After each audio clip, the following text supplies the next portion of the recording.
Así veo las cosas. Bueno, ¿cómo vemos las cosas a nivel migratorio en este 2025 y cómo vienen para el 2026?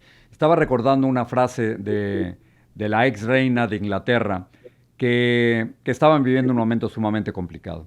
Y entonces a ella se le ocurrió decir la frase annus horribilis. Ella se refería a que era un año horrible.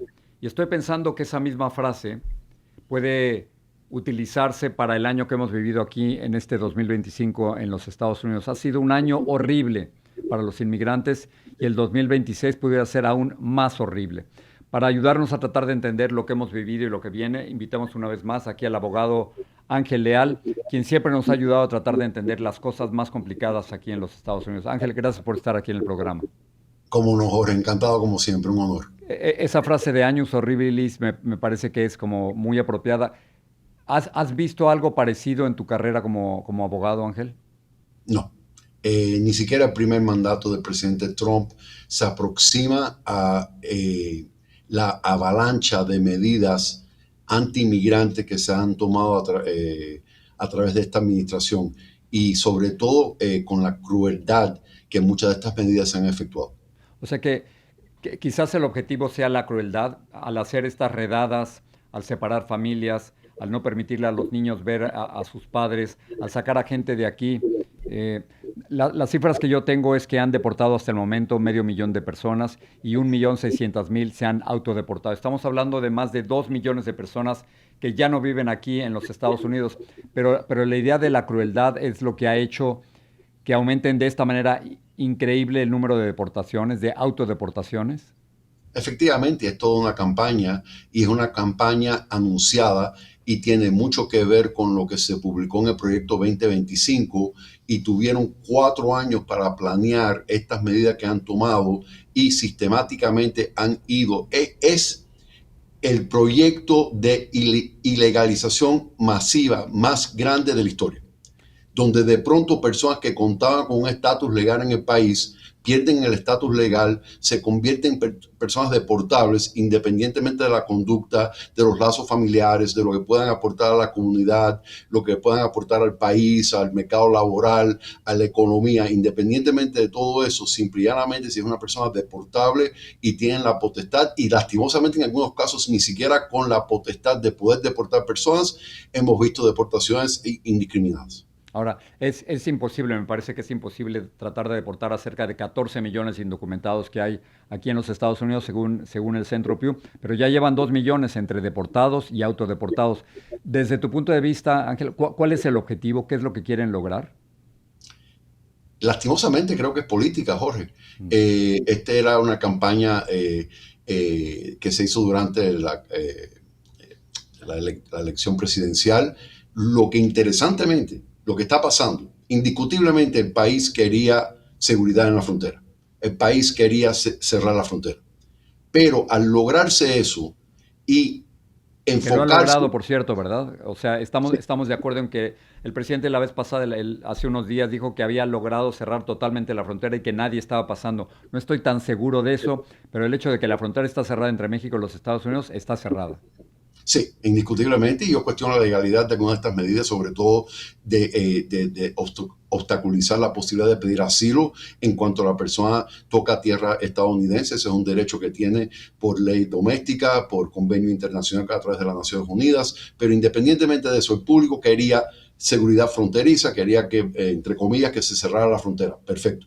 Pero ahora son operaciones dentro del país y ya son operaciones que nos están tocando nuestros vecinos, nuestros compañeros de trabajo, personas que conocemos. Entonces ya el público lo está viendo de otra manera y sobre todo cuando se publica todo esto precisamente para demostrar la crueldad, para provocar la autodeportación, es que el público se está dando cuenta que tal vez esto no es lo que ellos pensaban que iba a suceder, porque el público sigue reclamando que lo que estaban pidiendo es que se deportaran a los criminales, las personas que constituían una amenaza a la seguridad pública, a la seguridad nacional, pero no deportar indiscriminadamente personas. Por ejemplo, un estudiante de segundo año de universidad que estaba de viaje para visitar a su familia durante Acción de Gracias gracias. Eso el público no lo quiere. La crueldad, la detención de ciudadanos americanos porque no llevan su documentación en su momento o porque no le quieren creer que son ciudadanos americanos. Cosas así, y de pronto ya las encuestas están reversándose. El tema que era su tema pilar, su tema fundamental,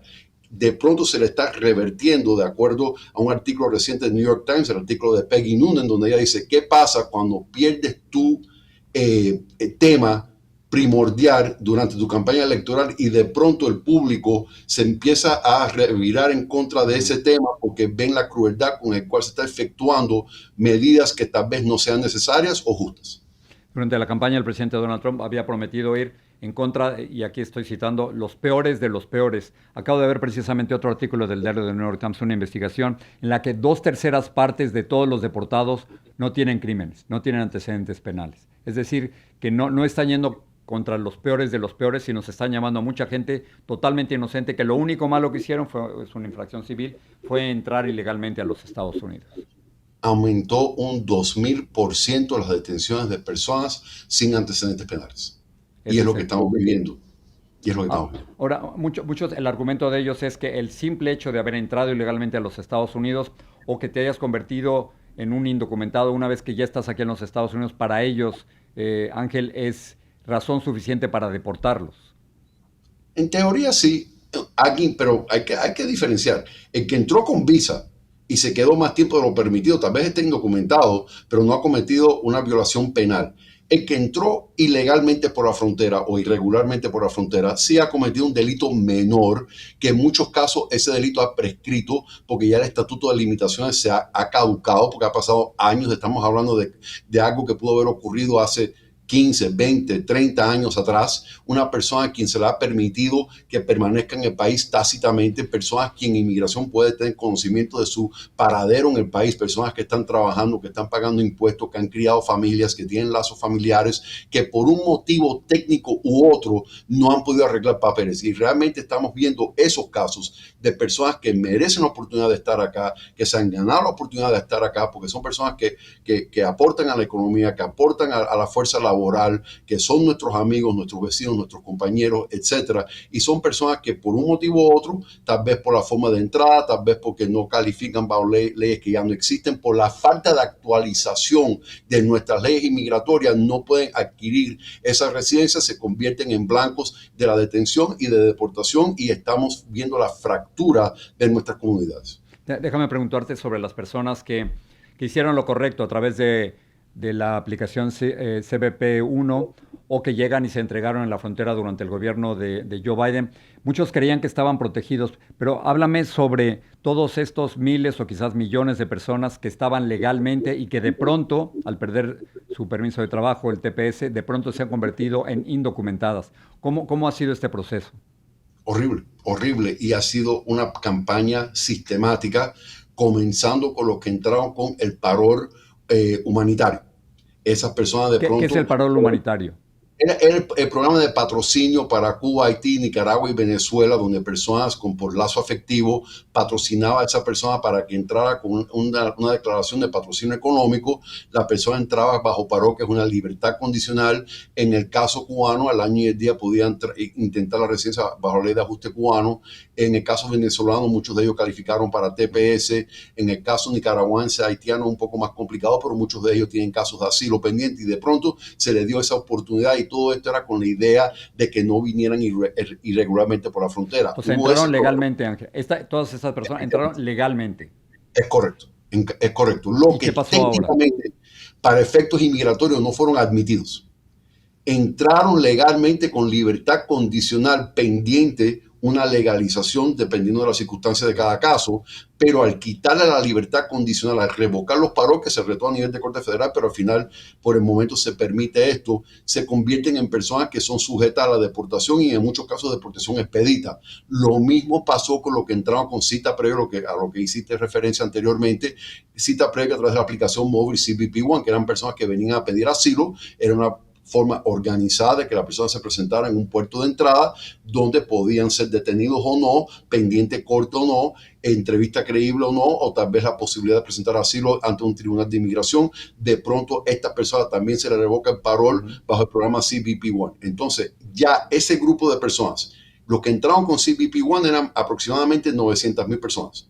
Los que entraron con parol humanitario eran más de medio millón de personas. Ya ese grupo, estamos hablando de 1.4 a 1.5 millones de personas que siguieron las reglas, vinieron bajo el proceso que existió en su momento, que de pronto se les convierte en personas ilegalmente en el país porque simplemente hubo un cambio de política inmigratoria. Pero ellos lo que nos están diciendo a ti y a mí es no se vale. O sea, me cambiaron las reglas del juego. Yo hice todo lo que legalmente me estaban solicitando y de pronto al final ahora se encuentran indocumentadas en el país. Totalmente de acuerdo. Es darle efecto retroactivo a una nueva medida a personas que contaron con la legalidad. Pero ¿qué pasa? Que este es gran parte del problema de la inmigración. Como el Código de Inmigración no ha sido cambiado sustancialmente desde el año 96, técnicamente muchas de estas medidas, la gran mayoría de las medidas que vemos en inmigración tienen que ver con política inmigratoria, con proclamaciones, con órdenes ejecutivas. Entonces, en DACA inclusive es producto de una orden ejecutiva, no fue acción del Congreso. Entonces, como hay tanta discreción en la rama ejecutiva de ejecutar las leyes de inmigración e implementar estas medidas de la misma forma que la dan, la quitan, y al quitarla, entonces las personas se encuentran en un limbo inmigratorio. Hemos hablado del parol humanitario, vamos a hablar de la gente que ha perdido el TPS durante los últimos meses. ¿Qué es el TPS y a quiénes afecta? Estatus de protección temporal y son personas que no pueden regresar seguramente al país de origen, bien sea por catástrofe natural o porque hay un conflicto armado continuo en el país o por alguna circunstancia temporal extraordinaria que previene que la persona pueda ser devuelta seguramente a su país de origen. Entonces estamos hablando que era Venezuela, Honduras, Nicaragua, El Salvador, entre un sinnúmero de otros países más. Eran aproximadamente 15 a 17 países que contaban con el TPS, que este gobierno sistemáticamente, a medida de que se terminan los plazos de estatus de protección temporal, que no es una permanencia, no es permanencia permanente en el país, pero es una protección temporal hasta que mejoren las condiciones en el país de origen, de tal manera que la persona puede ser devuelta de manera segura. Claro, muchas de estas personas, por ejemplo, en el caso hondureño y nicaragüense, tienen el TPS o tuvieron, mejor dicho, desde el 5 de enero del 91. En el caso salvadoreño lo tienen, porque todavía El Salvador tiene TPS, desde el 2001. En el caso venezolano, desde marzo del 2021. Pero son comunidades, en el caso haitiano, por muchísimos años también el TPS. Y en realidad hay que cuestionar, y hay litigio en todas estas cancelaciones del TPS, porque en realidad hay que cuestionar si se está haciendo porque verdaderamente las condiciones en el país de origen han mejorado de tal manera que los nativos y ciudadanos de estos países ya no corren peligro de ser devueltos, o si no, por el tema de simple y llanamente este gobierno no está de acuerdo con el TPS. Claramente han anunciado que ellos no consideran que el TPS debe ser una herramienta para que la persona pueda permanecer permanentemente en el país, y en eso tienen razón. Pero a la vez también la ley exige de que la persona pueda ser devuelta de manera segura al país de origen, y yo cuestiono de muchísimos de estos casos que realmente las personas nativas de estos países puedan ser devueltas de manera segura. Vas a mencionar el caso de Venezuela. Hay 8 millones de personas que han salido de la dictadura chavista y luego de Nicolás Maduro, y me parece increíble que ahora pudieran correr el riesgo de ser deportadas de nuevo a una dictadura. Hemos hablado de parol humanitario, hemos hablado de TPS. Háblame de estos 19 países de alto riesgo cuyos trámites migratorios se han suspendido. ¿Quién los suspende y cuáles son estos países? Bueno, entre ellos está Cuba, Haití, Venezuela, entre los 19. Ojo, posiblemente vayan a anunciar más países que se puedan agregar a la lista. No sabemos todavía qué países pudieran ser. Estos son los países que se publicaron en las restricciones de viaje que se proclamó en junio de 2025, donde se restringe la entrada totalmente o parcialmente para nativos o ciudadanos de estos 19 países. Entonces, de pronto, ahora UCIS ha tomado la determinación de que si eres nativo, primero, casos de asilo, independientemente de la nacionalidad, pausados indefinidamente. Eso es lo que está ocurriendo ahora con el Servicio de Inmigración. los que son nativos o ciudadanos de estos 19 países que tienen un beneficio inmigratorio pendiente, pausa, y peor aún, los que ya hayan recibido un beneficio inmigratorio, que entraron a partir del 20 de enero del 21, que coincide con el mandato de Biden, que coincide con lo de paro humanitario, que coincide con el CBP-1, que de pronto estas personas también pueden estar sujetas a reexaminación de sus casos para ver si fueron admitidos legalmente al país y si no hubo alguna irregularidad con su caso. Dos ejemplos. ¿Qué pasa con las personas que están en este grupo y que estaban a punto de recibir su tarjeta de residencia, su green card, o bien que lo único que les faltaba era la ceremonia de juramentación? ¿Qué pasa con ellos? Se para todo. Se para todo. Y le puedo decir, ¿Ya hasta cuándo, Ángel? no sabemos. No. No sabemos, no lo han anunciado. Y le puedo decir, Jorge, esta mañana yo estuve en inmigración. Estaba prácticamente vacío el edificio. Había pocas personas. En realidad, yo no recuerdo haber visto tan pocas personas un lunes por la mañana en una oficina de inmigración como lo que yo vi esta mañana. Pero ¿por qué, Ángel? ¿Cómo lo interpretas? ¿Qué está pasando? Bueno, acá en el sur de la Florida, muchísimas solicitudes tienen que ver con cubanos, haitianos y venezolanos. Y de pronto, cuando se suspende y se pone en pausa todo, mejor dicho, se pone en pausa los trámites de ellos, cancelan estas entrevistas y de pronto tal vez no se hayan reorganizado para entrevistar personas de otras nacionalidades, tal vez no haya el mismo número de casos de otras nacionalidades. El caso es de que hoy, por lo menos en la oficina que a mí me tocó, había muy pocas personas. Otro tema, te quiero preguntar, es un tema que tú manejas muy bien, sobre la enmienda 14 que le da a todas las personas nacidas en los Estados Unidos el derecho de convertirse en ciudadanos de los Estados Unidos, aunque sus padres sean indocumentados. La Corte Suprema de Justicia ha decidido que va a analizar este caso. Allá hay 6 jueces conservadores, 3 jueces que son liberales. ¿Qué puede pasar?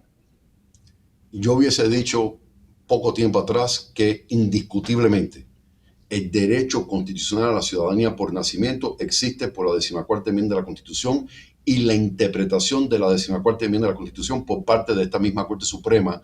Lo que pasa es que son precedentes legales antiguos de muchos años atrás. El caso de Juan King Mark, por ejemplo, que es en 1898. Yo siempre pensé, no que era un tema frívolo, pero que constitucionalmente no iba a avanzar, pero ni siquiera pensé que la Corte Suprema iba a aceptar el caso. Entendí que lo iban a aceptar para tratar de limitar el poder de los jueces federales a nivel de corte de distrito para emitir órdenes a nivel nacional, y eso lo lograron. Pero que lo hayan vuelto a aceptar de nuevo sobre el mérito del argumento legal de la proclamación presidencial o la orden ejecutiva, tratando de eliminar la ciudadanía por nacimiento a los hijos de indocumentados o hijos de personas que están aquí con visas temporales y no cuentan con madre o padre recién ciudadano americano, es escalofriante. Pero dado el hecho de que esta es una Corte Suprema que se ha mostrado capaz de revertir precedentes legales asentados por décadas, no podemos descartar, aunque no es mi intención de fomentar el miedo ni el pánico en la comunidad, y mi expectativa sigue siendo que van a declarar que la proclamación es ilegal, pero no podemos darlo por seguro. Ok, pero ¿tiene la Corte Suprema, Ángel, la autoridad para para poner a un lado la enmienda número 14, o tendría que irse por este proceso donde el Congreso y varios estados tendrían que votar al respecto? Hay este detalle. No es que ellos no pueden cambiar una enmienda constitucional. Eso es un proceso constitucional que requiere 2/3 partes de los estados que lo propongan y 3/4 partes de los estados que lo acepten. Pero es una cuestión de interpretación legal. Y el tema tiene que ver con que si usted dice cualquier persona nacida o naturalizada dentro del país y sujeta a la jurisdicción del país, nosotros siempre entendíamos eso como hijo de diplomáticos, hijo de una fuerza militar invasora que entrara al país, cosas así. Que de pronto la interpretación legal es hasta qué punto una persona indocumentada o aquí de paseo, no permanentemente, se pudiera considerar una persona no sujeta a la jurisdicción del país, de tal manera que no le corresponde la ciudadanía por nacimiento. De eso se trata el litigio. No quiero tomar mucho más tiempo, Ángel. Déjame terminar con algo que me encanta, que es el fútbol soccer. No sé, yo crecí jugando fútbol soccer, supongo que tú creciste jugando ¿Béisbol? Bueno, y fútbol americano. Fútbol americano, ok, bueno, son dos formas distintas. Viene el Mundial, va a ser aquí de junio en julio, en México, Estados Unidos y Canadá. ¿Qué pasa con todas las personas que viven en otros países y que quieren entrar como turistas aquí? Estaba leyendo que a partir de ahora podrían empezar a pedirles su récord y su información de redes sociales. ¿Qué tan difícil es ahora visitar este país? Dificilísimo. Ya. Primero, las citas están demoradísimas, aunque presuntamente van a darle preferencia o tratar de adelantar la cita de aquellos que pretenden venir al Mundial, entendiendo que creo que hay un cierto compromiso con la FIFA de que eso tome lugar. Eso dicen, Pero claro. sí, al final de cuentas, para los que nos están viendo que no tienen la visa y pretenden tener la visa para poder venir a los partidos, es demostrar que eres un extranjero con una intención no interrumpida de regresar a su domicilio extranjero, no abandonado, de que no tienes intención inmigratoria y que tienes fuertes lazos domiciliarios en su país de origen, de tal manera que no eres candidato para quedarse más tiempo de lo deseado, que en este caso es venir al evento futbolístico. O sea, y los precios, te lo cuento, lo estaba viendo hoy en el New York Times, desde 4,000, los más baratos, allá arriba, 4,000, y el 6,000 en el centro y 8,000 los de hasta abajo, y eso que no estamos hablando de la final. Así que vamos a ver cómo nos va. Don Ángel Leal, gracias por ayudarnos. Como nos ha encantado siempre, Jorge, un placer y pues esperemos de que con el cambio de opinión pública referente a la política inmigratoria que veamos unos cambios más positivos en materia migratoria. Eso esperamos en el 2026. Vamos a ver si se puede. Ángel, gracias. A la orden siempre. Gracias.